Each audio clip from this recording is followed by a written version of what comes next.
Avis vascular centre మన దేశంలోనే the best varicose vein hospital. చైతుతో మాట్లాడి చైతుతో మాట్లాడి మనకు తెలియని విషయాల్ని తెలుసుకునే ప్రయత్నం అయితే చేద్దాం. అండ్ బీబీజోడి టాపిక్స్ అండ్ మీకు చాలా డౌట్స్ ఉంటాయి చైతు గురించి అడగాలని, అవన్నీ అడిగి నాకు కూడా డౌట్లు ఉన్నాయి, అవి కూడా ఇంటర్వ్యూ పేరుతో అడిగేసి గుద్దేద్దాం. బానే. హాయ్, హలో, ఎలా ఉన్నావు? బాగున్నాను శివ, హౌ ఆర్ యూ? బాగున్నాను. Thank you so much for asking. ఎలా ఉంది Chaitu journey? Fantastic. Work, always busy with work. I have my own job, so 9 hours job. Everyday హ్యాపీగా వర్క్ చేసుకుంటాను, వీకెండ్స్ ఫ్రెండ్స్తో చిల్ అవుతాను. కాదు, ఇక్కడ నాకు ఒక సర్ప్రైజింగ్ థింగ్ ఉంది. అంటే you know everything about me, each and everything మీకు తెలుసు. ఇప్పుడు ఇంటర్వ్యూలో ఏం అడుగుతావు, తెలియని ఏ విషయాలు తెలుసుకుంటావు అని చెప్పేసి నాకు డౌట్. నాకు తెలుసు, కానీ ఆడియన్స్కి తెలియదు కదా. నేను కూడా కొత్తగా విన్నట్టు వింటాను. ఓకే, అది ఆ ఫీల్ రావాలి కదా ఆడియన్స్కి. అదే, ఎస్, రెడీ. బీబీజోడి 1 చేసావు, ఎస్, టాప్ 5. ఎస్. బీబీజోడి 2 చేస్తున్నావు. యా. ఈ మధ్యలో ఎలిమినేట్ అయిపోవడానికి నీ డిసిషన్ ఏంటి? ఎందుకు వదిలేసుకున్నావు దాన్ని? ఎలిమినేట్ అవ్వలేదు, డ్రాప్ అవుట్ అయినా షో నుంచి. ఎందుకో season 1 was very smooth, you know, ఎక్కడ ఏ ఇబ్బంది లేదు. హ్యాపీగా నేను కాజల్ అమేజింగ్ పర్ఫార్మెన్స్ ఇచ్చి మంచి పింక్ సోఫాలు కొట్టేవాళ్ళము, గిఫ్ట్లు గెలుచుకునే వాళ్ళము, చాలా కష్టపడే వాళ్ళము, ఎంజాయ్ చేసేవాళ్ళం షో. ఇది కూడా అలాగే ఎంజాయ్ చేద్దామని when I got the offer, season 2 start అవుతుంది అని చెప్పేసి అన్నాక జోడీస్ అని అన్నారు. ఇట్లా ఫస్ట్ ఒక జోడీని ఇచ్చిండ్రు, ఫస్ట్ రమ్య మోక్ష అన్నారు. ఓకే అని చెప్పేసి అన్నాము, బట్ అది వర్కౌట్ కాక ఇంకోళ్ళకి వెళ్ళారు. దాని తర్వాత కీర్తి భట్ అని చెప్పారు. సరే ఓకే, ఎవరైనా జోడీ డాన్స్ చేయాలని చెప్పేసి కీర్తి భట్ని ఇచ్చినారు. ఫస్ట్ కొరియోగ్రాఫర్ వచ్చేసి యాంథోనీ వాగ్ అని చెప్పేసి చెన్నై బేస్డ్ కొరియోగ్రాఫర్స్, ఎవరైతే నాకు కాజల్కి సీజన్ 1లో కొరియోగ్రాఫ్ చేస్తారో వాళ్ళే మాకు కొరియోగ్రాఫర్స్ అన్నాక వి ఫెల్ సో హ్యాపీ.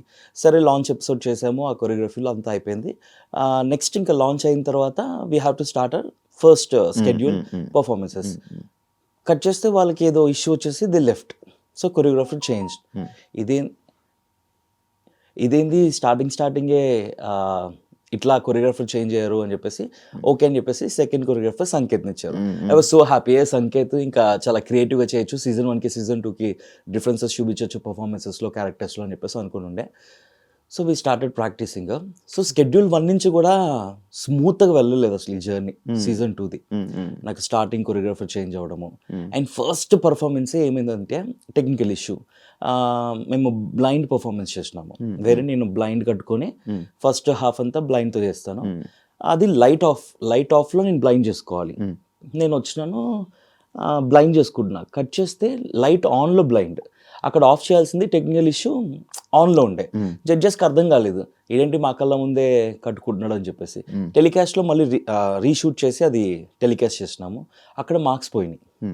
అసలు అర్థం కాలేదు కాన్సెప్ట్ ఏందో అని చెప్పేసి అయ్యాను అనుకున్నాము. ఫస్ట్ షెడ్యూల్ అలా అయిండే, అంటే లాంచ్ తర్వాత ఏమో కొరియోగ్రాఫర్ చేంజ్, ఫస్ట్ షెడ్యూల్ ఏమో టెక్నికల్ ఇష్యూలో ఇలా అయింది. అండ్ సెకండ్ షెడ్యూల్ మంచిగా పర్ఫామ్ చేద్దామని చెప్పేసి ఆటో మీద పర్ఫార్మెన్స్ అని చెప్పి స్టార్ట్ చేసినాం. అన్ఫార్చునేట్లీ కీర్తి మాల్ ఫంక్షన్ అయింది, అవుట్ఫిట్ మధ్యలో పర్ఫార్మెన్స్ ఆగిపోయింది. మధ్యలో పర్ఫార్మెన్స్ అయినాక 1 more ఛాన్స్ ఇస్తారా అంటే ఇస్తామన్నారు. ఇస్తామన్నాక మేము పర్ఫామ్ చేసిన తర్వాత జడ్జెస్ అన్నారు ఏదైతే ఫస్ట్ పర్ఫామ్ చేస్తారో అదే కన్సిడర్ చేస్తున్నాము అని అన్నారు. సో సెకండ్ షెడ్యూల్ అది జరిగింది. అదే మూడ్లో బాంగ్రా కూడా సెకండ్ ఎపిసోడ్ చేసినాము, అది బాగానే వచ్చింది. అండ్ ఎట్లా అంటే ఆ రోజు కూడా యూజువల్లీ మనకి ఎపిసోడ్ స్టార్ట్ అయినప్పుడు జడ్జెస్ ఎంట్రీ ఉంటుంది, యాంకర్ ప్రదీప్ ఎంట్రీ ఉంటుంది, జడ్జెస్ ఎంట్రీ ఉంటుంది, ఆ తర్వాత కంటెస్టెంట్స్ వస్తాము, కూర్చుంటాము, ఆ తర్వాత పర్ఫార్మెన్సెస్ స్టార్ట్ అవుతాయి. మాది ఆటో ప్రాపర్టీ ఉంది కాబట్టి అవంతా కూడా ఏం చేయకుండా first starting episode morning 9 o'clock start అయింది, మా పర్ఫార్మెన్స్ స్టార్ట్ అయింది. సో ఫస్ట్ షెడ్యూల్లో ఫస్ట్ పర్ఫార్మెన్స్ మాదే, టెక్నికల్ ఇష్యూ. సెకండ్ షెడ్యూల్లో ఫస్ట్ పర్ఫార్మెన్స్ మాదే, ది టెక్నికల్ ప్రాబ్లము. మళ్ళీ అక్కడ అలా అయింది. ఆ సెకండ్ షెడ్యూల్ అలా అయిపోయింది. దానివల్ల మేము బాటమ్కి వచ్చినాము, ఫేస్ ఆఫ్కి. అది కూడా రూల్స్ చేంజ్ చేసిండ్రు. వేరే మేము అసలు 5th పొజిషన్లో లేము, 4th పొజిషన్లో ఉన్నాం సాటర్డే ఎపిసోడ్. బట్ దెన్ ఈ షెడ్యూల్ వచ్చేసి out of all the 9 contestants bottom 2 ఎవరైతే ఉంటారో వాళ్ళు అని చెప్పేసి. అన్ఫార్చునేట్లీ కీర్తికి డేట్ లేదు అండ్ కీర్తి బెంగళూరు వెళ్ళిపోయింది, నేను ఒక్కడనే ఉన్నాను and I have to perform 90 seconds. నా దగ్గర పవర్ అస్త్రా ఉంది, I want use that power Astra అని చెప్పేసి పవర్ అస్త్రా యూజ్ చేసుకొని సేఫ్ అయిపోయినా సెకండ్ స్కెడ్యూల్. కట్ చేస్తే పవర్ అస్త్రా యూజ్ అయిపోయిన తర్వాత we are giving one more chance to Dhanraj Bhanu అని చెప్పేసి జడ్జెస్ చెప్పారు. నా పవర్ అస్త్రా వేస్ట్ అయిపోయింది, దానికి వాల్యూ లేకుండా అయిపోయింది. అయ్యా నో ఎలిమినేషన్ పెట్టినప్పుడు ఎందుకు పవర్ అస్త్రాని వేస్ట్ చేయడం అని చెప్పేసి అక్కడ ఐ ఫెల్ట్ బ్యాడ్. మళ్ళీ కీర్తి వెళ్ళిపోయింది. తర్వాత థర్డ్ స్కెడ్యూల్ వచ్చేటప్పటికి కీర్తి తన పర్సనల్ ఇష్యూస్ వల్ల Keerthi got dropped out. Personal issues అంటే ఏది మొన్న అయింది అదేనా? యా, తన పర్సనల్ లైఫ్లో జరుగుతున్న ఇష్యూస్ నాకు చెప్తూ ఉండే. అదే మూడ్లో, అదే ప్రెషర్లో, అదే స్ట్రెస్లోనే పాపం ప్రాక్టీస్లు చేసేది. అండ్ డే 1 నుంచి కూడా కీర్తికి అసలు డేట్స్ లేవు ఈ షోకి, ఓన్లీ 2 days వచ్చేది. బెంగళూరులో షూట్ చేసుకొని రేపు మాకు టెక్నికల్స్ ఉంది అని అనగా ఈ రోజు వచ్చేది. ఈ రోజు వచ్చి 2 performances నేర్చుకునేది. టెక్నికల్స్లో మళ్ళీ టెక్నికల్ డే రోజున అలా చేసేసి ఆ రోజు ఓన్లీ 2 days 2 performances నేర్చుకునేది. ఇమ్మీడియట్గా క్యాచ్ చేసేది వెరీ కాన్ఫిడెంట్గా. సో ముందు నుంచి డేట్స్ ఉంటే కనుక ఇంకా మంచిగా పర్ఫెక్షన్స్తో చేసేవాళ్ళము. బట్ సో సెకండ్ స్కెడ్యూల్ అలాగా పవర్ అస్త్రా పోయింది. ఎందుకని నాకు ఇలా జరుగుతున్నాయి, స్కెడ్యూల్ 1 నుంచి కూడా అన్నీ ఇట్లా అవుతున్నాయి అని చెప్పేసి I was making fun of myself on stage జడ్జెస్తో కూడా.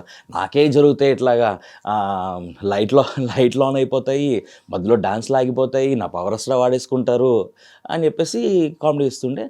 కీర్తి తన పర్సనల్ ప్రాబ్లం వల్ల నేను డ్రాప్ అవుట్ అవుతున్నాను షో నుంచి అని చెప్పేసి తను ఎప్పుడు చెప్పింది మాకు, ఇంకా నెక్స్ట్ స్కెడ్యూల్కి ఇప్పటికి గ్యాప్ ఒక 4 days ఉంటుందేమో అంతే. 4 days అప్పుడు చెప్పింది. అప్పటికప్పుడు జోడీని చూడాలంటే ఇట్స్ ఇంపాసిబుల్. ట్రై చేసినారు లాట్ ఆఫ్ బీబీ కంటెస్టెంట్స్ని అడిగారు. కొంతమంది బిజీ, కొంతమంది ఇంట్రెస్టెడ్, బట్ దెన్ నాకు సెట్ అయ్యేవాళ్ళు. అలా కట్ చేస్తే Sreeja, I was not ready with Sreeja also. నేను శ్రీజాకి కూడా చెప్పినాను ఇది, ఇట్ డజంట్ లుక్ గుడ్, అసలు జోడీగా మన ఇద్దరం సెట్ అవ్వము. నేను శ్రీముఖి అవినాష్కి ఇట్లా శ్రీజ అని అంటున్నారంటే వాళ్ళు చెప్పింది కూడా ఇదే, మీ ఇద్దరు స్టేజ్ మీదకి వెళ్ళగానే ఫస్ట్ పర్ఫార్మెన్స్ అమ్మాడి గుమ్మాడి ఫాదర్ డాటర్ లా ఉంటారు అని చెప్పేసి అలా they were making fun of it. I also felt it, వద్దు అని అనుకున్నాము. బట్ ఇంకా ఛాన్స్ లేదు, యూ హ్యావ్ టు అని చెప్పేసి క్రియేటివిటీని చెప్పిన తర్వాత శ్రీజ కూడా 2 days మాకు షూట్కి పర్ఫార్మెన్స్కి 2 days టైం ఉండే. ఆ 2 daysలోనే 2 performances ప్రాక్టీస్ చేస్తున్నాము. నీలి ఆకాశం అండ్ దమ్ము రూలర్ స్టేజ్ మీద పర్ఫామ్ చేసినాం. ట్రస్ట్ మీ, నీలి ఆకాశం మేము అనుకున్నాము చాలా బాగుంటుంది, క్యూట్గా వావ్ మూమెంట్ ఉంది, థర్మాకోల్ అని చెప్పేసి. ప్రాక్టీస్లో ఒక్కసారి కూడా థర్మాకోల్ ఇలా కొడితే మిస్ అవ్వలేదు, చేతిలో ఉండేది.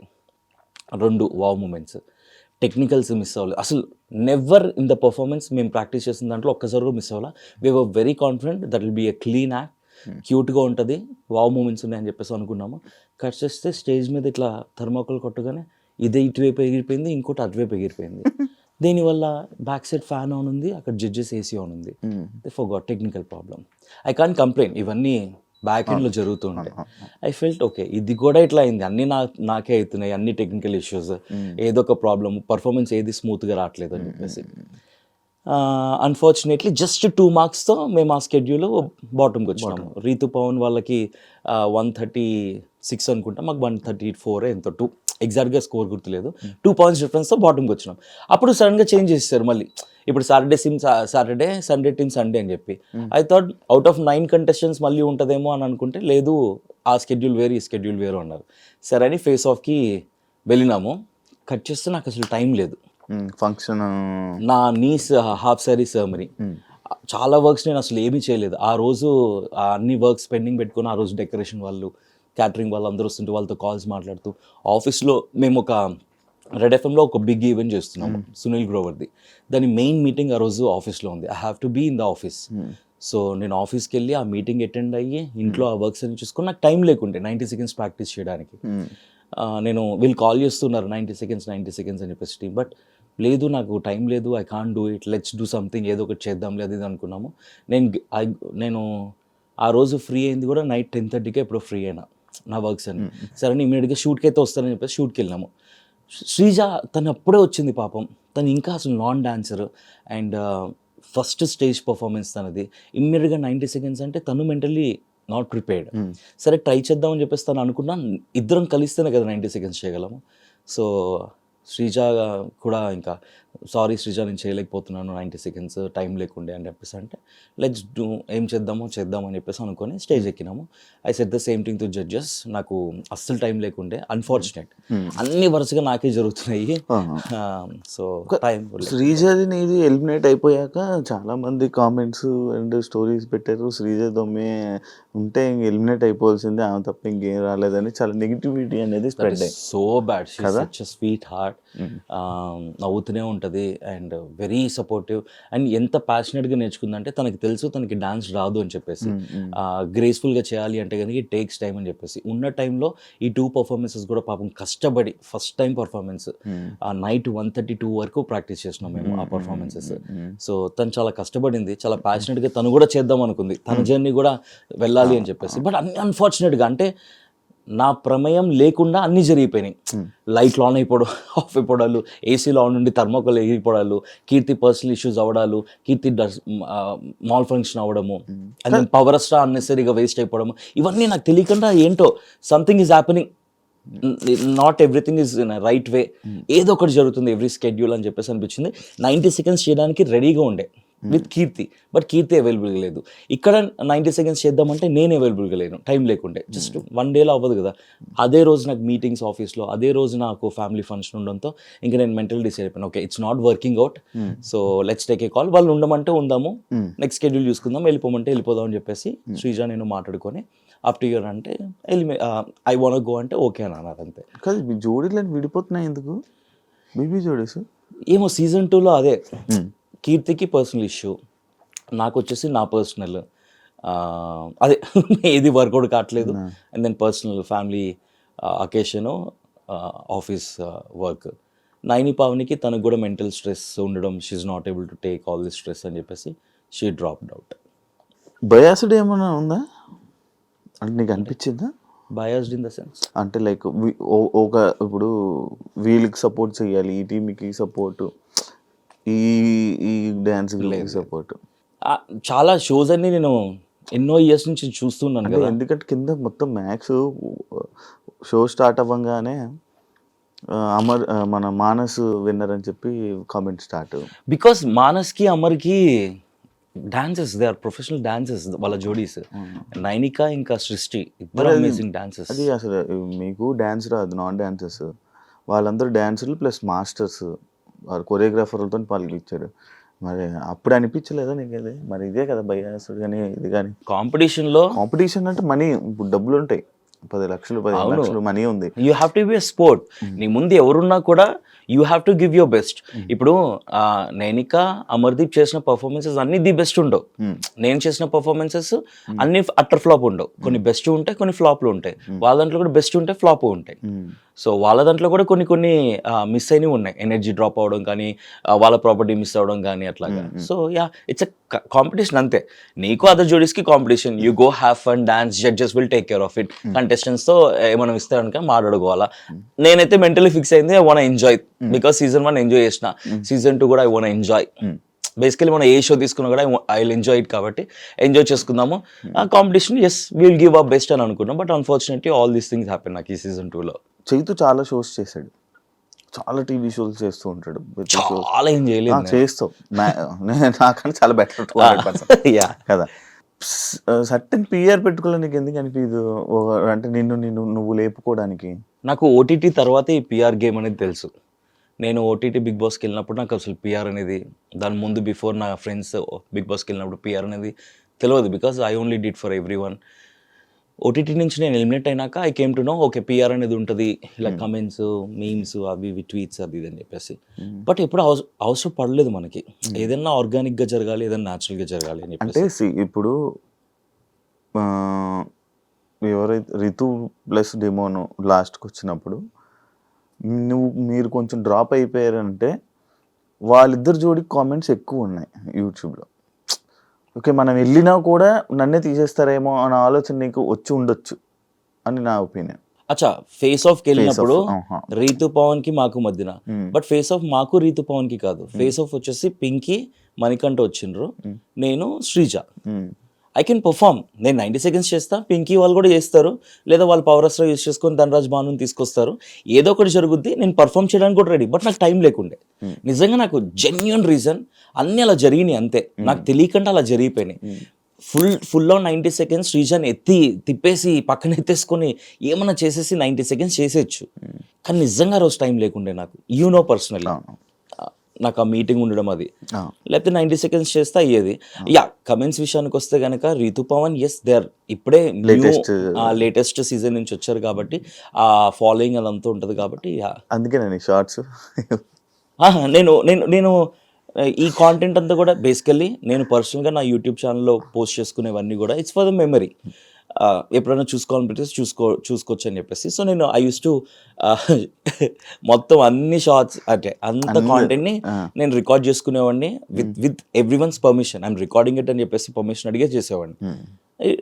సెట్స్లో ఏం జరుగుతుందో ఆడియన్స్కి ఇంట్రెస్టింగ్ ఉంటుంది కదా, సో అవన్నీ చేసుకుని నేను షార్ట్స్ పెట్టడము, వ్లాగ్స్ పెట్టడం చేసినాను.